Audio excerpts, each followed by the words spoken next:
When it comes down to being a music producer, everybody knows that there are certain skills, certain fucking abilities that are going to make you more skilled producer and more likely to make money producer. Like knowing music theory, playing some instrument, mixing, mastering, then it goes like social media marketing, some fucking YouTube types, Instagram reels, whatever. But there is one thing and I think almost everybody in our niche is sleeping on, and it is just selling skills.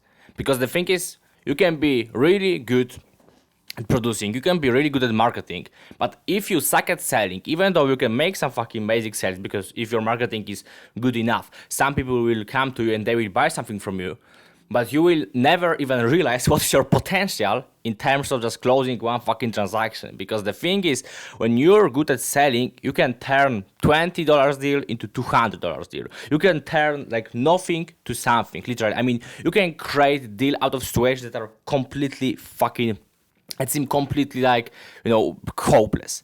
And I came up with this realization like recently because I found this one guy that uploaded a song to YouTube and also to a Spotify with my beat, but without buying a lease. What most of producers would do in this situation would be just like filing a fucking complaint to Spotify, taking it down to just feel so fucking powerful and fucking influential, and you can you can take down somebody's song. Or some producers would just DM him, tell him you have to pay me fucking $1,000 or I will fucking destroy your career, whatever. Some of them wouldn't even know to do so, they would ignore it. Some of them would be just okay with, I don't know, giving him a list for $50 for this beat, and they would call it a day. I know about it because I used to act like that back in days, but I think that I have learned some selling. I've learned how to handle people a little bit more fucking. I've learned how to be a little bit more handy with people. So I've actually I DM'd this guy, and I I can't even explain how the fuck was able to do that. I think that I know it was like I also was pretty lucky, but it was also a lot about selling and social skills. But I finally closed this deal on like $170 or something, $160.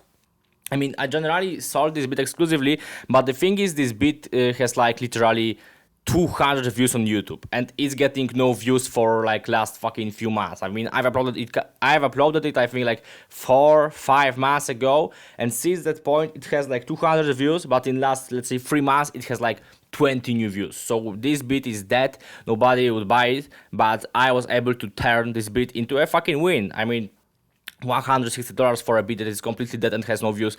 That is actually a big fucking win, and I was able to do that like coming from a position when this guy fucking stole my beat, and I didn't have to threaten him, I didn't have to tell him that yeah, I will take your song down, you have to pay me, whatever. No, I was just fucking friendly, I was helpful, I was like, I explained to him how fucking licensing worked, because this guy was basically kind of unaware of the whole situation. He didn't. That's fucking interesting that he didn't even really understand that he can't actually upload this music on Spotify without the beat. And when I talked to him, it was actually obvious in first few minutes that he will actually buy the list. And at the beginning, I just wanted to sell him like a basic list for like $30, and we'll be okay. I wouldn't even try to push him to buy like more expensive license, because I just saw immediately that this guy was respectful. This guy wasn't actually trying to fucking rip me off. Because by the way, he also tagged all my fucking socials on YouTube when he uploaded the clip. With the song, so he was very respectful. He just wasn't fully aware of the situation and how things work in our little fucking industry. And yeah, so because he started to talk about like exclusive rights, that he made this deal with producer, he made this deal with producer, and at some point I just saw at one of his screenshots, or he was like sharing his screen or whatever, and I saw that he bought some fucking exclusive license for like $100-$200, and I realized, okay, this guy has budget and this guy actually buys licenses. So some producers would get offended as fuck, and I was about to go fucking nuts on this call when I saw that, because I thought, okay, this guy didn't pay me shit, but he buys licenses, so he's kind of aware of the whole thing. But so why the fuck did he think that he doesn't have to pay me? But I just stayed calm, and I just offered him, would you actually want to buy this bit exclusively for like $200? And he was okay, all right. Then he kind of negotiated it down to like 170, but that's all right. I mean, in terms of like like this beat, honestly, I don't think that I'm going to get any fucking other like a deal with this beat. It probably wouldn't happen, and I have like hundreds, if not thousands, of beats for sale. In this specific style, I have hundreds of them, so I really don't have to be so fucking like. I don't have to be so fucking high ego and think, yeah, my beats are worth $1,000. No, actually, just take it easy. If you have beat that has like 20 views and it's probably not going to blow up, it stays that for fucking months or even years.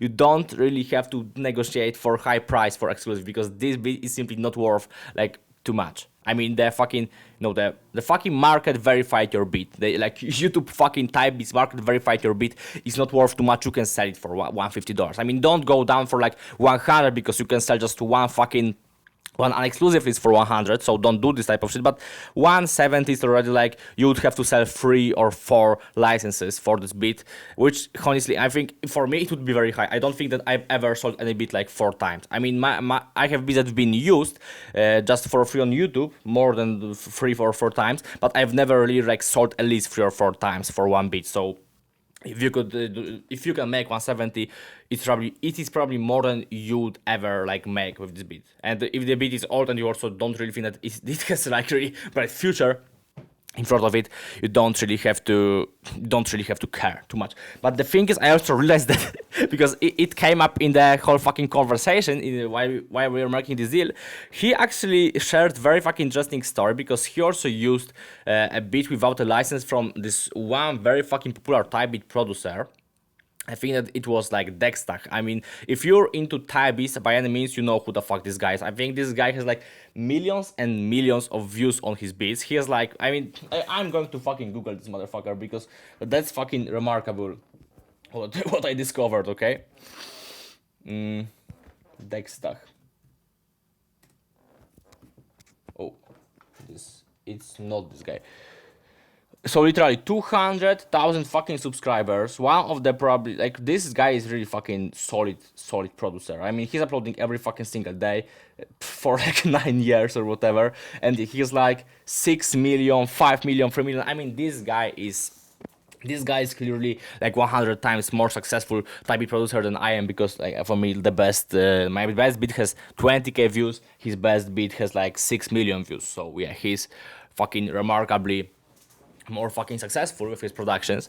But what was actually fucking ridiculous for me, so this fucking guy that I made deal with, he also like kind of stole the beat from Dextach, and Dextach had fucking realized, and he just told him that he has to pay.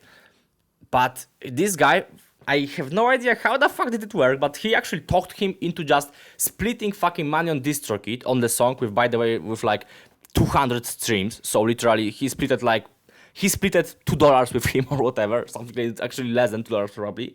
And this guy even didn't negotiate even like selling a license, didn't take his song down.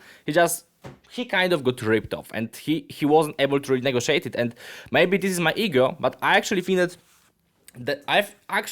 that it can be the proof that there's like very like a lot fucking producers in the space that are really good with producing, that are also pretty good with marketing. They actually know how to do this stuff, but when it comes down to making fucking deals, they don't really know what the fuck are they doing. I mean, that's the problem with most of producers. They forget that they are running fucking business, and one of the most fucking important part of running the business is proper fucking negotiating. I mean, because if you can just increase your fucking income by 50% just by negotiating, that is fucking huge. I mean, there's not so many ways to increase your fucking income for like, let's say 20, 30, 50%, and you can do this just by good fucking negotiating. But in this case, for example, this guy completely decided to not negotiate. I know, maybe there was some fucking reason behind it. Maybe I'm just fucking delusional or whatever. Maybe I didn't really catch the fucking moral of the story, but I think that you should just learn how to actually handle people. And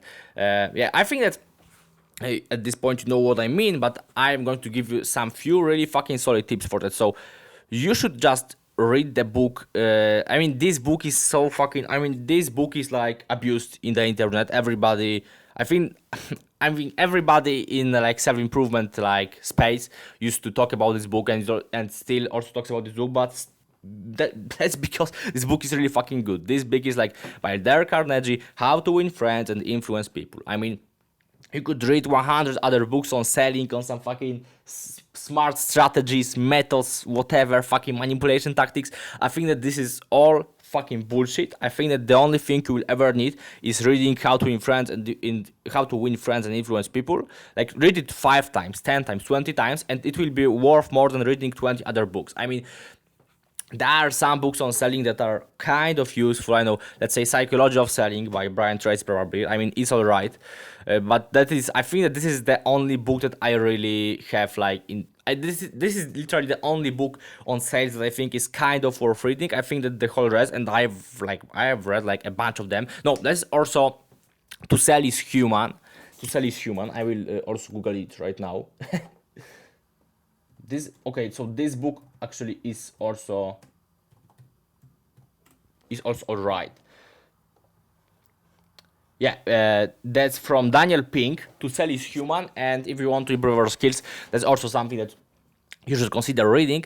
But what is actually the most important part of improving your selling skills? You just need to go more on calls with artists. Even if those are not selling calls, you have to go on fucking calls, because I've never really seen somebody share this problem online, but I think that I've had this problem, and I find that a lot of you guys actually have kind of similar struggles to me. I feel that people watching my channel are fairly similar to me, and I've always found it problematic. Like, I mean, back in days, let's say, I know it kind of the problem ended, let's say 1 year ago or 2 years ago, of like going on calls with artists was really fucking like frightening to me, because my social skills were a little bit worse, but it wasn't the real problem. The problem was also my English, so I wasn't really fluent with speaking English, because I had only experience with speaking English at school, but you know, education system is not very good in teaching anything, especially teaching fucking languages. So I've never even really had like the experience with talking to people that are that are actually like English speakers. That are just I've never had the experience of just have to do something with a person that doesn't speak my language. So it was always like artificial kind of training of my English. I've never had this experience. So it was really fucking frightening for me to go on calls. I mean, I also was way more fucking introverted back in days. So generally going on calls with people I didn't know was really fucking stressful. It was also like, you know, going on a call with rapper that could kind of change your life. I mean, when you're about to sell your first lease in your fucking life, it really seems like it's a fucking big deal, and that you could, I know, make an album with somebody or whatever. It could actually make a fucking difference. So it is pretty fucking stressful, but you just so at some point you will get into the situation when you should get onto the fucking sales call with an artist. I mean, you don't have to call it a sales call, but the thing is, you will actually call an artist, and you will just discuss what kind of fucking beats he want to purchase, maybe your mixing, mastering services, whatever.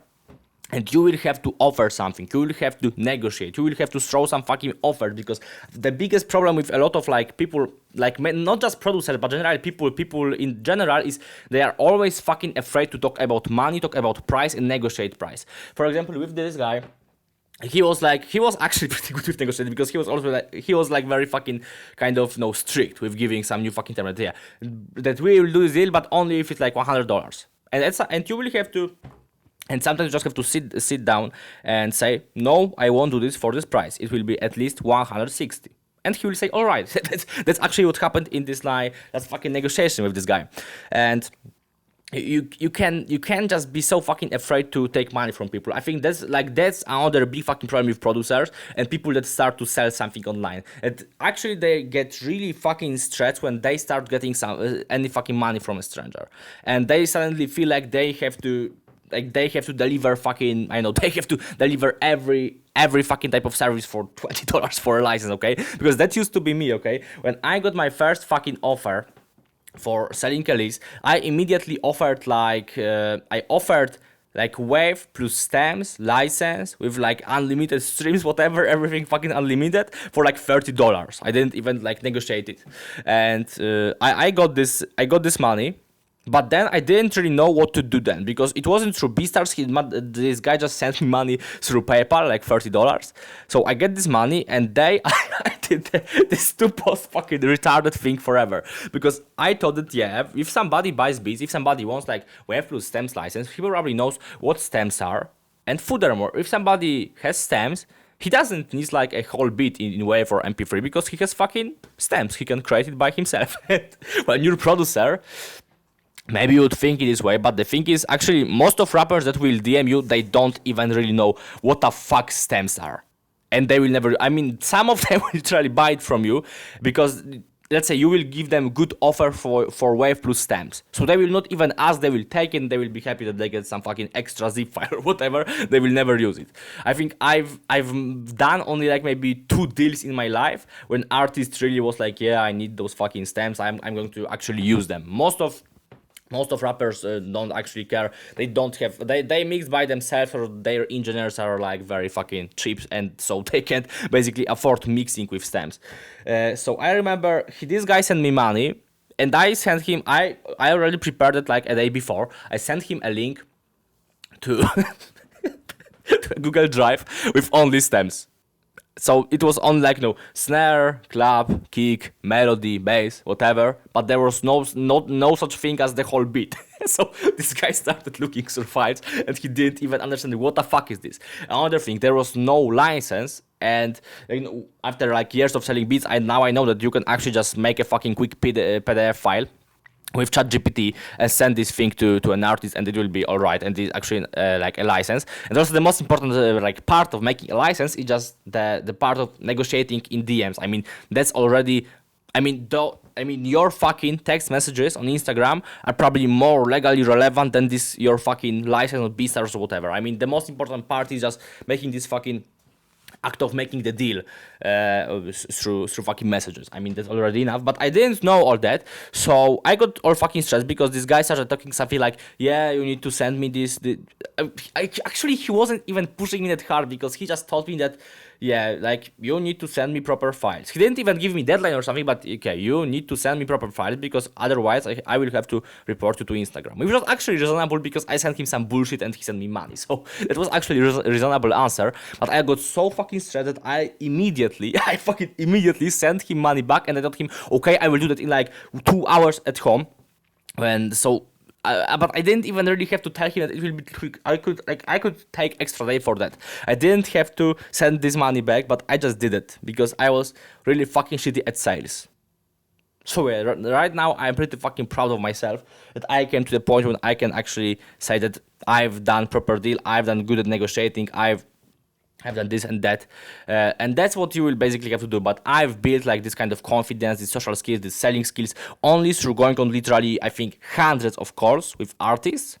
Like also with like multiple artists, I let's say I've done on a multiple scores with one artist. That's usually the case. That's why I can say that high number. But yeah, going on hundreds of calls and also like sitting here down and talking about selling beats, whatever, it also built a lot of those fucking social and selling skills, and that's what you will have to do. So next time when you will be in the fucking conversation with an artist, just propose them to go on a call and in a fucking longer prospects, you will basically thank me for that because you will build your skills, and then you will be able to just fucking double or even triple your income without getting new clients, just with building stronger selling skills. So that's all for today. Bye.